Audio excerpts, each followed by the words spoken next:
చిన్ననాటి బీజేపీ నాయకురాలు మాధవీలతకు Tadipatri municipal chairman జేసీ ప్రభాకర్ రెడ్డి క్షమాపణలు చెప్పారు.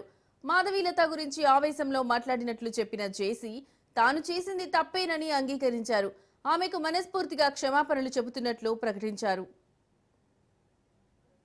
ఇక ఆవేశంలో తాను నోరు జారానని, అలా మాట్లాడి ఉండాల్సింది కాదన్నారు జేసీ ప్రభాకర్ రెడ్డి. ఇక తనపై విమర్శలు చేసే వాళ్ళంతా ఫ్లెక్సీగాళ్లే, అదృష్టం కలిసి వచ్చి కొందరు నాయకులయ్యారని, అయితే తనపై మాట్లాడే వాళ్ళు ప్రజలకు మేలు చేస్తే చాలన్నారు. చంద్రబాబు విజన్ ను చూసి టీడీపీలో ఉంటున్నానని జేసీ ప్రభాకర్ రెడ్డి కుండ బద్దలు కొట్టారు. పరిస్థితి వేరే, నేను ఏది తప్పు చేయను, నేను తప్పు చేసిన అని చెప్పి వీరందరూ అంటారు. నన్ను నేను తప్పు చేయలే. సరే ఒక మాట అన్నా అమ్మాయిని, మంచిది కాదు, ఎందుకంటే ఆవేశము, కొద్దిగా ఓవర్ ఎక్సైటెడ్ అయినా. నాకు ఆ అమ్మాయిని అంటే ఏం రాదు పాపం, ఆ అమ్మాయిని అంటే నాకేం రాదు, ఏదో పాపం కార్యకర్తగా. కానీ కొన్ని మాటలు చెప్పకూడదు దయచేసి. నాకు వయసు 72 సంవత్సరాలు, ఆవేశం ఎక్కువ, మీ అందరికి తెలుసు.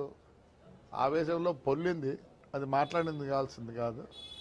So I apologize that girl whoever it is she. ప్రతి ఒక్కరికి బతుకు తెరు ఉంటుంది పాపం, మంచిది కాదు. స్లిప్ ఆఫ్ మై టంగ్ అనుకోండి. నేను ఎప్పుడు ఇట్లే ఉంటా, నా పరిస్థితి వేరే, నేను ఏది తప్పు చేయను, నేను తప్పు చేసిన అని చెప్పి వీరందరూ అంటారు. నన్ను నేను తప్పు చేయలే. సరే ఒక మాట అన్నా